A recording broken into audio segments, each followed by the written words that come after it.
रायगड जिल्ह्यासह संपूर्ण कोकण किनारपट्टीला 720 किलोमीटर लांबीचा विस्तृत आणि अथांग असा सागरी किनारा लाभलेला आहे। राज्य आणि देशभरातून पर्यटक मोठ्या संख्येने मौज मस्ती आणि फिरायला या ठिकाणी येतात। मात्र या ठिकाणी मौज मस्ती करत असताना अनेक दुर्घटना घडतात। कधी बोटीची दुर्घटना घडते, त्यामध्ये प्रवासी मृत्युमुखी पडतात, तर कधी पर्यटक पाण्यामध्ये बुडून मृत्युमुखी पडतात। या पर्यटकांना वाचवण्यासाठी, त्यांच्या जीवाची रक्षा करण्यासाठी जे जीवरक्षक आहेत, ज्यांना लाईफगार्ड म्हटलं जातं आहे, ते लाईफगार्ड या ठिकाणी आपल्यासोबत आहेत। नेमकं लाईफगार्डचं काम काय आणि ते पर्यटकांना कसं वाचवतात आणि पर्यटकांना आव्हान काय, पर्यटक कशा पद्धतीचा उतावीळपणा करतात, तो कशा पद्धतीनं रोखला पाहिजे, या सर्व गोष्टींवर आपण त्यांच्याशी मॅक्स महाराष्ट्रावर बातचीत करणार आहोत। माझ्यासोबत लाईफगार्डचं जे ट्रेनिंग देतात आणि या ठिकाणी स्विमिंग कोच इंटरनॅशनल आहेत दत्तात्रय सर। मॅक्स महाराष्ट्रामध्ये स्वागत। काय सांगाल, एकूणच कशा पद्धतीचं हे पर्यटकांनी सुरक्षा बाळगली पाहिजे? आजपर्यंत गोवा राज्यामध्ये जसं पर्यटनासाठी त्या राज्याने इथले लाईफगार्ड बचाव कार्य करण्यासाठी टीम तयार केलेले आहेत आणि लाईफ सेव्हिंगबद्दल जास्त विचार केला जातो तिकडे। त्याच पद्धतीने आपले रायगड जिल्ह्यामध्ये पण महाराष्ट्र शासनाने पण हा निर्णय घेऊन इथे जेवढे पर्यटक स्थळं आहेत तिथे लाईफगार्ड, प्रॉपर लाईफगार्ड ज्यांना प्रशिक्षण देऊन, त्यांना सर्व इक्विपमेंट देऊन जे पर्यटक येतात त्यांच्याकडे ड्रेस कोड पाहिजे, त्यांच्याकडं लाईफगार्ड म्हणजे त्याची कॅपॅसिटी काय, ह्या सर्व गोष्टी त्यांना यायला पाहिजे। आणि त्यांचं प्रशिक्षण केलेलं लाईफगार्ड तुम्ही प्रत्येक बीचवर नेमणूक त्यांची करायला पाहिजे। कारण अशा दुर्घटना घडतात, त्याच्यानंतर मग पर्यटक बोलतात तिकडे लाईफगार्ड नव्हते। पण हा महाराष्ट्र शासनाचा, आपले महाराष्ट्र शासनामध्ये लाईफगार्डविषयी असा कुठेही एक प्रॅक्टिकल हे नाही आहे, अभ्यासक्रम पाहिजे, तो अभ्यासक्रम नाही आहे। आणि ज्या आपल्या ह्या बोटीमध्ये पर्यटक करतात, जसं की मांडवा टू गेटवे टू आपले भाऊचा धक्का, तिथे जे कामगार आहेत त्या बोटमध्ये जे प्रवासी घेऊन जातात, त्यामध्ये ते पायलट असो किंवा कर्मचारी, त्यांना फर्स्ट एड, लाईफ सेव्हिंगचा कोर्स त्यांना कंपल्सरी करायला पाहिजे। एखादा पर्यटकाला अटॅक आला तर ते काय करणार, तर ते सर्व ट्रेनिंग त्या लोकांना द्यायलाच पाहिजेत।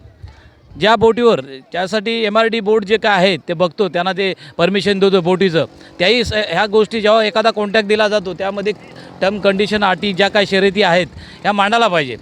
कारण नुसतं बोटींचं व्यवसाय चालू झालेला आहे इकडे, फक्त बोटी वाढवा, हे करा, पण पर्यटकांचं काय, त्याच्यामुळे पर्यटक लोकांची सुरक्षा नाही ना।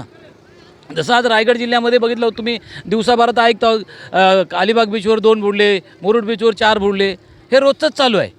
पण असं एक टीम तयार व्हायला पाहिजे, शासनाने याच्यावर निर्णय घ्यायला पाहिजे, काय ह्याला कोणीतरी हँडल करायला पाहिजे।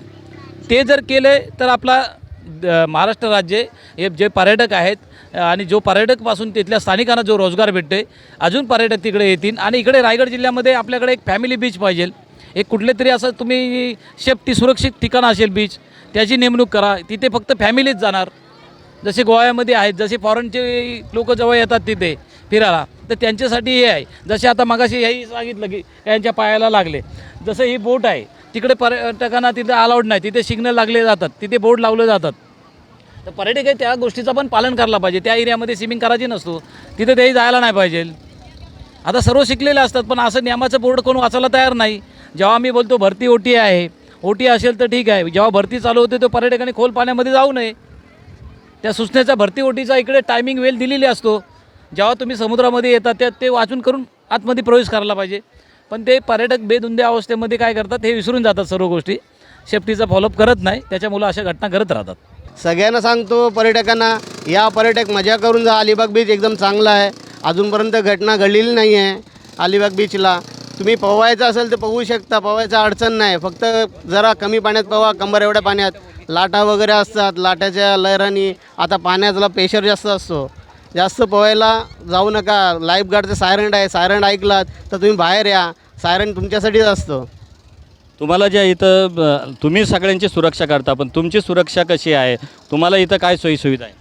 आम्हाला बोट दिलेली आहे, त्याच्यानंतर लाईफ जॅकेट आहेत, लाईफ बोया आहे, रिंग आहेत। आम्ही जर वाचवायचं असेल असं वाटलं काय धोकादायक आहे तिकडे, तर आम्ही सगळं घेऊनच जातो सोबत। माझ्यासोबत अजून एक लाईफगार्ड आहेत, जो तरुण आहे आणि या ठिकाणी लोकांना वाचवण्याचं काम करतो। दादा, लोक मध्यधुंद अवस्थेत कधी कधी येतात आणि या ठिकाणी बिंदासपणे कुणाचंही ऐकत नाही, तुमचंही कधी कधी ऐकत नाही, तर त्यांना काय सांगशील? आम्ही सांगायचा भरपूर प्रयत्न करत असतो, कारण की पाणी जेव्हा भरतीची टायमिंग असतो तेव्हा फुल प्रमाणे लाटा वाहून जात असतात. आम्ही पर्यटकांना नेहमी सांगत असतो काय आतमध्ये जाऊ नका. आमचा बॅरेग्रेड असतो, त्याचा बॅरेग्रेडची रस्सी तुटलेली आहे, पूर्ण बॅरेग्रेड असतो इथं, तो बॅरेग्रेड काढलेला आहे आम्ही. त्या बॅरेग्रेडच्या आतमध्येच पोहे असं आम्ही त्यांना सांगत असतो. परंतु वारंवार काही लोक ऐकत नाही, नियमाचे पालन करत नाही. परंतु आम्ही तिथे लिहिलेले पण आहे भरतीचा टायमिंग कितीचा आहे, ओटीचा टायमिंग कितीचा आहे, परंतु कोणाचं ऐकत नाही. आम्ही सांगूनसुद्धा नाही बोलणार की मौज मस्ती तुम्ही करता, परंतु सुरक्षेवर काय बोलाल? सुरक्षाबद्दल बोलायचं म्हटलं तर ॲक्च्युली इथे आम्ही बीचवर आलो तर आम्ही म्हणजे आमच्या मुलांना सांगतच असतो की प्रत्येकाला शेवटी आपापल्या मुलांची काळजी असते. प्रत्येकजण व्यवस्थित एक लिमिटेड पाण्यामध्येच जात असतो. पण कधीकधी असं बघायला मिळतं की हे जे लाईफगार्ड वगैरे असं काही बीचवर कुठे दिसतच नाहीत, हा युनिफॉर्ममध्ये दिसत नाहीत. तर मला असं वाटतं की राज्य सरकारने हे प्रत्येक बीच आहेत ना ते आपापल्या ताब्यात घेऊन त्या योग्य सुखसुविधा इथे दिल्या पाहिजेत. त्याच्यानंतर हे जे बीचवर हे जे काही साधनं आहेत करमणुकीची, तर ह्यांचे रेट वगैरे आहेत ना असे एक फिक्स केले पाहिजेत जिथे लोकांची लुबाडणूक होते. हां ह्याच्या बाबतीत जरा झालं पाहिजे, कारण की लोक मौज मजा करायला येतात तर त्या कधीकधी त्यांची अशी फसवणूक होते, तर तिथे थोडंसं काळजी घेतली पाहिजे. बाकी मुंबई तुम्हाला सुरक्षा कशी वाटते? म्हणजे तुम्ही येता या ठिकाणी बोटीमध्ये तुम्हाला जायचं असेल किंवा पाण्यामध्ये किती खोलापर्यंत जावं किंवा काय, हे तुमच्या लक्षात येतं की नाही? हां येतं ना, लक्षात येतं. आपण आता जास्त खोलवर जातच नाही ना. शेवटी प्रत्येकाला प्रत्येकाच्या जीवाची काळजीच असते ना हो. प्रत्येकाची काही ठराविक अपवाद वगळता माणूस मध्यधुंदी अवस्थेत गेल्यावर मग अशा लोकांबाबतीतच अशा घटना होतात ना. बाकी प्रत्येकाला काळजी आहे ना प्रत्येकाच्या जीवाची, असं आहे. प्रत्येकाला प्रत्येकाच्या जीवाची काळजी आहे म्हणतात. दादा काय सांगाल, तुम्ही कुठून आलात आणि ही जी आपण समुद्रकिनाऱ्यावर तुम्ही आलात, लहान मुलं आलीत, पाण्यामध्ये मनसोक्त खेळतात आणि अशा वेळेला तुम्हाला सुरक्षितता कशी तुम्ही बाळगता, सुरक्षा कशी बाळगता? मी नितीन भगत माझं नाव. मी पुण्यावरून आलो आहे. कालपासूनच अलिबागच्या ब्रीचवर आम्ही जवळजवळ 15-16 जण एकत्र आलेलो आहेत आणि ह्या ठिकाणी आनंद घेत आहोत. तर अतिशय चांगला हा अलिबागचा बीचचा परिसर आहे. अतिशय स्वच्छ आहे, कुठलाही पर्यटकांना या ठिकाणी त्रास होत नाही. पण तुम्ही जे सांगितलं लाईफगार्ड वगैरे या ठिकाणी आहेत, तर ॲक्च्युली लाईफगार्ड आहेत हे आम्हाला आत्ताच तुमच्या माध्यमातून समजलं. तर या ठिकाणी प्रचंड प्रमाणात, जास्त प्रमाणात या ठिकाणी पर्यटक आहेत आणि पर्यटकाच्या मानाने या ठिकाणी लाईफगार्ड हे कमी आहेत. आणि दुसरी गोष्ट, ज्यावेळेस तुम्ही सांगता की प्रत्येक लहान मुलं असतात, की लहान मुलं पाण्यामध्ये जातात, या ठिकाणी काही दुर्घटना काही घडलेल्या असतील, तर प्रत्येकाला म्हणजे पर्यटकांनी आपल्या आपल्या मुलांची किंवा आतमध्ये कुठपर्यंत जावं हे स्वतःच्या जीवाची स्वतःच माणसांनी काळजी घेतली पाहिजे.